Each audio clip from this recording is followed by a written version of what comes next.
ಅವರೆಕಾಯಿ ಪಾಲಕ್ ಸೊಪ್ಪು ಗ್ರೇವಿ ತುಂಬ ರುಚಿ, ತುಂಬ ಕಡಿಮೆ ಸಮಯದಲ್ಲಿ ಮಾಡ್ಕೋಬೋದು. ಹಾಗೂ ಒಂದು ಸರಿ ಮಾಡಿದ್ರೆ ಮತ್ತೆ ಮತ್ತೆ ನೀವು ಮಾಡ್ತೀರಾ.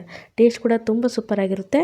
ಬನ್ನಿ, ಫಸ್ಟಿಗೆ ಇಲ್ಲಿ ನಾವು ಪಾಲಕ್ ಸೊಪ್ಪನ್ನ ತೊಳೆದ್ಬಿಟ್ಟು ಚೆನ್ನಾಗಿ ಕಟ್ ಮಾಡಿ ಇಟ್ಕೋಬೇಕು. ನಂತರ ಒಂದು ಕುಕ್ಕರಿಗೆ ಇಲ್ಲಿ ಬಿಡಿಸಿರುವಂಥ ಅವರೆಕಾಳುಗಳು, ನಂತರ ಸ್ವಲ್ಪ ನೀರು, ಸ್ವಲ್ಪ ಉಪ್ಪನ್ನು ಹಾಕಿಬಿಟ್ಟು ಮುಚ್ಚಳ ಮುಚ್ಚಿ 3ರಿಂದ 4 ವಿಸಲು 4 ವಿಸಲ್ ಹಚ್ಚಿದ್ರೆ ಸಾಕು, ಚೆನ್ನಾಗಿರುತ್ತೆ. 3 ಆದರೂ ಹಾಕ್ಕೋಬೋದು.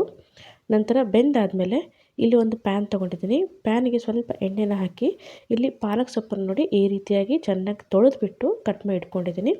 ಇದನ್ನು ಡೈರೆಕ್ಟ್ ಎಣ್ಣೆಯಲ್ಲೇ ಹಾಕಿಬಿಟ್ಟು ಹಸಿ ವಾಸನೆ ಹೋಗುವವರೆಗೂ, ಅಂದರೆ ನೀರೆಲ್ಲ ಹೋಗಬೇಕು ಅಲ್ಲಿವರೆಗೂ ಇದನ್ನು ನಾವು ಫ್ರೈ ಮಾಡ್ಕೋಬೇಕು. ಜಸ್ಟ್ ಎಣ್ಣೆಯಲ್ಲಷ್ಟೇ, ಇವಾಗ ನೀರು ಹಾಕೋ ಅವಶ್ಯಕತೆ ಇಲ್ಲ. ನೋಡಿ, ಒಂದು 5 ನಿಮಿಷ ಆಗುತ್ತೆ ಇದು ರೆಡಿ ಆಗೋಷ್ಟರಲ್ಲಿ. ಸಣ್ಣ ಉರಿಯಲ್ಲಿ ಇದನ್ನು ಫ್ರೈ ಮಾಡ್ಕೋಬೇಕು. ನೋಡಿ, ಕ್ವಾಂಟಿಟಿ ನೋಡಿ ಈ ರೀತಿಯಾಗಿದೆ.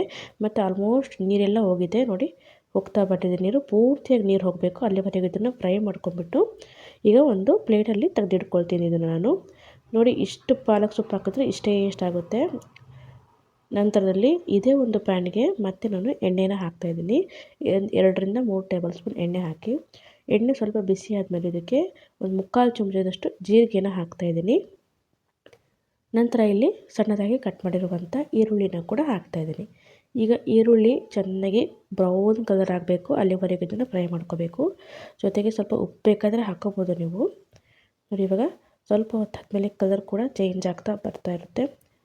ಹಸಿ ಇರುವಾಗೆ ಹಾಕಕ್ಕೆ ಹೋಗ್ಬೇಡಿ, ಅಂದರೆ ಈರುಳ್ಳಿ ಫುಲ್ ಬ್ರೌನ್ ಆಗಬೇಕು, ಅಲ್ಲಿವರೆಗೂ ನಾವು ಇದನ್ನು ಬಾಡಿಸ್ಕೋಬೇಕು. ಇವಾಗ ನೋಡಿ, ಕಲರ್ ಕೂಡ ತುಂಬ ಚೇಂಜ್ ಆಗಿದೆ. ಇವಾಗ ಇದಕ್ಕೆ ನಾವು 1 ಸ್ಪೂನಷ್ಟು ಶುಂಠಿ ಬೆಳ್ಳುಳ್ಳಿ ಪೇಸ್ಟ್ನ ಹಾಕ್ತಿದ್ದೀನಿ. ನೀವು ಪೇಸ್ಟ್ ಬೇಡ ಅಂದರೆ ಶುಂಠಿ ಬೆಳ್ಳುಳ್ಳಿ ಜಜ್ಜಿ ಕೂಡ ಹಾಕ್ಕೋಬೋದು, ಆದರೆ ಪೇಸ್ಟ್ ಹಾಕಿದ್ರೆ ತುಂಬ ಚೆನ್ನಾಗಿರುತ್ತೆ. ನೋಡಿ, ಇದು ಹಸಿ ವಾಸನೆ ಹೋಗಬೇಕು ಶುಂಠಿ ಬೆಳ್ಳುಳ್ಳಿ ಪೇಸ್ಟು. ಈಗ ಚೆನ್ನಾಗಿ ಫ್ರೈ ಆಗಿದೆ ಎರಡೂ, ಎಣ್ಣೆ ಕೂಡ ಚೆನ್ನಾಗಿ ಬಿಟ್ಕೊಳ್ತಾ ಇದೆ. ಇಲ್ಲಿವರೆಗೆ ಫ್ರೈ ಆದಮೇಲೆ ಇಲ್ಲಿ ನಾನು 1 ಟೊಮೆಟೊ ಹಣ್ಣನ್ನು ಪ್ಯೂರಿ ಮಾಡಿ ಇಟ್ಕೊಂಡಿದ್ದೆ, ಅಂದರೆ ಟೊಮೆಟೊ ಹಣ್ಣನ್ನು ಮಿಕ್ಸರ್ ಮಾಡಿ ಇಟ್ಕೊಂಡಿದ್ದೆ. ಇದನ್ನು ಹಾಕ್ತಾಯಿದ್ದೀನಿ, ಹಸಿ ಟೊಮೆಟೊನೇ. ನೋಡಿ, ಈ ಪ್ಯೂರಿನ ಹಾಕ್ತಾಯಿದ್ದೀನಿ. ಇದನ್ನು ಕೂಡ ಈಗ ಎಣ್ಣೆ ಬಿಟ್ಕೊಳ್ಳೋವರೆಗೂ ಫ್ರೈ ಮಾಡ್ಕೋಬೇಕಾಗುತ್ತೆ ನಾವು. ಏನು ಎಣ್ಣೆ ಅಂಶ, ಇದು ನೀರಿನ ಅಂಶ ಇರುತ್ತಲ್ಲ ಅಲ್ಲಿ ಎಲ್ಲ ಹೋಗಬೇಕು. ನಂತರದಲ್ಲಿ ಎಣ್ಣೆ ಬಿಟ್ಕೋಬೇಕು. ನೋಡಿ, ಈಗ ನೀರಿನ ಅಂಶ ಎಲ್ಲ ಹೋಗಿ ಪಕ್ಕದಲ್ಲೆಲ್ಲ ಎಣ್ಣೆ ಚೆನ್ನಾಗಿ ಬಿಟ್ಕೊಂಡಿದೆ. ಇವಾಗ ಇದಕ್ಕೆ ನಾನು 1 ಚಮಚದಷ್ಟು ಇಲ್ಲಿ ಮೊಸರನ್ನ ಸ್ವಲ್ಪ ನಾನು ಬೀಟ್ ಮಾಡಿದ್ದೆ, ಅದನ್ನು ಕೂಡ ಹಾಕ್ತಿದ್ದೀನಿ. ಮೊಸರು ಹಾಕುವಾಗ ನಿಮಗೆ ಉರಿ ಕಡಿಮೆ ಇರಬೇಕು, ಇಲ್ಲಾಂದರೆ ಮೊಸರು ಒಡೆದಂಗೆ ಆಗಿಬಿಡುತ್ತೆ. ಅದರಿಂದ ಸಣ್ಣ ಉರಿ ಇರುವಾಗ ಮೊಸರನ್ನು ಮಿಕ್ಸ್ ಮಾಡಬೇಕು. ನೋಡಿ, ಕ್ಲೀನಾಗಿ ಮಿಕ್ಸ್ ಆಗಿದೆ. ಇಷ್ಟಾದರೂ ಸಾಕಾಗುತ್ತೆ. ಎಣ್ಣೆ ಕೂಡ ಚೆನ್ನಾಗಿ ಬಿಟ್ಕೊಂಡಿರುತ್ತೆ. ಇವಾಗ ಕೆಲವು ಮಸಾಲೆ ಐಟಮ್ಗಳನ್ನು ಹಾಕೊಳ್ಳೋದಕ್ಕೆ, ಮಸಾಲೆ ಅಂದರೆ ತೀರಾ ಹೆಚ್ಚೇನು ಹಾಕ್ತಾಯಿಲ್ಲ.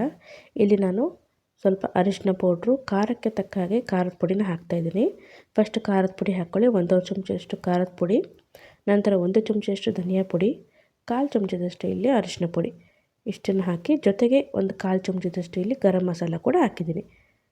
ಈಗ ಇದನ್ನು ಚೆನ್ನಾಗಿ ಮಿಕ್ಸ್ ಮಾಡ್ಕೋಬೇಕು. ಮಿಕ್ಸ್ ಅಂದರೆ ಸ್ವಲ್ಪ ಪೌಡ್ರೆಲ್ಲ ಹಾಕಿದ್ಮೇಲೂ ಒಂದು 2ರಿಂದ 3 ನಿಮಿಷ ಇದನ್ನು ನಾವು ಫ್ರೈ ಮಾಡಿಕೊಂಡ್ರೆ ಸಾಕಾಗುತ್ತೆ. ಜೊತೆಗೆ ಸ್ವಲ್ಪ ಉಪ್ಪನ್ನು ಕೂಡ ಹಾಕ್ತಿದ್ದೀನಿ. ಉಪ್ಪು ಹಾಕೋದ್ರಿಂದ ತುಂಬ ಚೆನ್ನಾಗಿ ಬೇಗ ಬೇಯುತ್ತೆ. ಫಸ್ಟ್ ಕೂಡ ಹಾಕಿದ್ವಿ ನಾವು, ಅದರಿಂದ ಅಂದರೆ ಇಲ್ಲಿ ಫಸ್ಟ್ ಕೂಡ ಹಾಕಿದ್ವಿ ಅಂದರೆ ಇಲ್ಲಿ ಖಾರ ಪುಡಿಲಿ ಕೂಡ ಉಪ್ಪಿದೆ, ಆದ್ದರಿಂದ ನಾನು ಹೇಳ್ತಾಯಿದ್ದೀನಿ, ನೋಡ್ಕೊಂಡು ಹಾಕ್ಕೊಳ್ಳಿ. ನಂತರ ನೋಡಿ, ಈಗ ಒಂದು 5 ನಿಮಿಷ ಚೆನ್ನಾಗಿ ಮಸಾಲೆ ಎಲ್ಲ ಹಿಡಿದಿದೆ.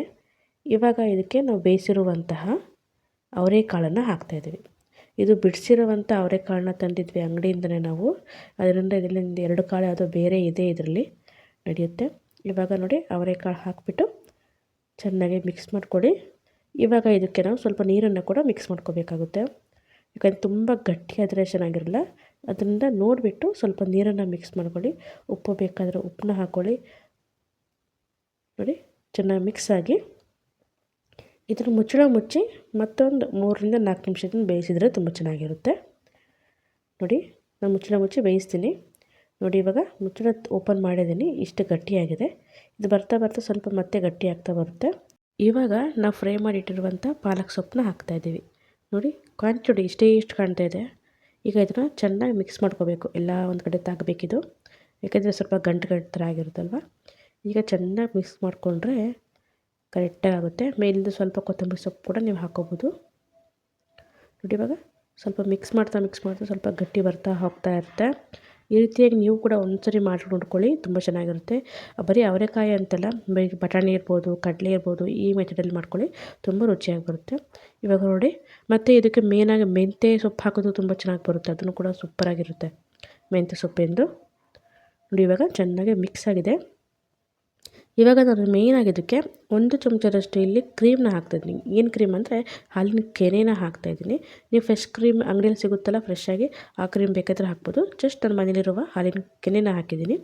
ಹಾಲಿನ ಕೆನೆ ಹಾಕಿ ಒಂಥರ ಕ್ರೀಮಿ ಟೇಸ್ಟ್ ಕೊಡುತ್ತೆ, ಯಾಕಂದರೆ ಅದರಲ್ಲಿ ಒಂಥರ ತುಪ್ಪದ ಅಂಶ ಇರುತ್ತಲ್ವ, ಅದರಿಂದ ಕ್ರೀಮಿ ಒಂದು ಫೀಲ್ ಕೊಡುತ್ತೆ, ತುಂಬ ಚೆನ್ನಾಗಿರುತ್ತೆ. ಮತ್ತು ಚೆನ್ನಾಗಿ ಎಣ್ಣೆ ಬಿಟ್ಕೊಳ್ಳುತ್ತೆ ಆ ಕ್ರೀಮಿಂದ. ನೋಡಿ, ನಂತರ ಮಿಕ್ಸ್ ಮಾಡ್ಕೊಳ್ಳಿ. ಇವಾಗ ಮೇಲಿಂದ ಸ್ವಲ್ಪ ಕೊತ್ತಂಬರಿ ಸೊಪ್ಪನ್ನ ಹಾಕ್ತಾಯಿದ್ದೀನಿ. ಇವಾಗ ಸೂಪರಾಗಿರುವ ಪಾಲಕ್ ಅವರೆಕಾಯಿ ಗ್ರೇವಿ ರೆಡಿಯಾಗಿದೆ. ನೋಡಿ, ಕೊತ್ತಂಬರಿ ಸೊಪ್ಪು ಹಾಕಿ ಒಂದ್ಸರಿ ಮಿಕ್ಸ್ ಮಾಡ್ಕೊಂಬಿಟ್ರೆ ಸ್ವಲ್ಪ ಹೊತ್ತು ಬಿಟ್ಮೇಲೆ ಇನ್ನು ಸ್ವಲ್ಪ ಎಣ್ಣೆ ಚೆನ್ನಾಗಿ ಬಿಟ್ಕೊಂಡಿರುತ್ತೆ. ಆವಾಗ ನಾವು ಇದನ್ನು ಅನ್ನದ ಜೊತೆ ಅಥವಾ ಚಪಾತಿ ಜೊತೆ ಕೂಡ ಆರಾಮಾಗಿ ಕಲಿಸ್ಕೊಂಡು ಊಟ ಮಾಡ್ಕೊಬೋದು, ತುಂಬ ಚೆನ್ನಾಗಿರುತ್ತೆ. ನೀವು ಕೂಡ ಈ ರೀತಿ ಮಾಡ್ಕೊಳ್ಳಿ ಅಂತ ಹೇಳ್ತೆ. ಯಾರೆಲ್ಲ ನಮ್ಮ ಚಾನಲ್ನ ಫಸ್ಟ್ ಟೈಮ್ ನೋಡ್ತಿದ್ದೀರಾ, ದಯವಿಟ್ಟು ಸಬ್ಸ್ಕ್ರೈಬ್ ಮಾಡ್ಕೊಂಡು ಲೈಕ್ ಮಾಡಿ ಶೇರ್ ಮಾಡಿ. ನೋಡಿ, ನೋಡೋಕ್ಕೂ ಕೂಡ ತುಂಬ ಚೆನ್ನಾಗಿ ಕಾಣ್ತಿದೆ. ಚಪಾತಿ ಮಾಡಿದ್ದೆ, ಚಪಾತಿಗೆ ನೋಡಿ ಈ ಅವರೆಕಾಯಿ ಗ್ರೇವಿ ಅಂದರೆ ಅವರೆಕಾಯಿ ಪಾಲಕ್ ಗ್ರೇವಿ ತುಂಬ ರುಚಿಯಾಗಿತ್ತು. ನೀವು ಕೂಡ ಟ್ರೈ ಮಾಡ್ಕೊಳ್ಳಿ ಅಂತ ಹೇಳ್ತಾ, ನೋಡಿ ಟೇಸ್ಟ್ ಕೂಡ ನಾನು ಮಾಡ್ತೀನಿ, ತೋರಿಸ್ತೀನಿ ನಿಮಗೆ ಒಂದ್ಸರಿ. ನಿಜವಾಗ್ಲೂ ತುಂಬ ಸೂಪರಾಗಿ ಬಂದಿದೆ, ನೀವು ಕೂಡ ಟ್ರೈ ಮಾಡಿ ಅಂತ ಹೇಳ್ತಾ, ನಮ್ಮ ಒಂದು ಚಾನಲ್ನ ಯಾರ್ಯಾರು ಪ್ರೀತಿಯಿಂದ ನೋಡ್ತಿದ್ರೆ ಅವರಿಗೆಲ್ಲ ತುಂಬ ಹೃದಯದ ಧನ್ಯವಾದಗಳು. Thank you, bye.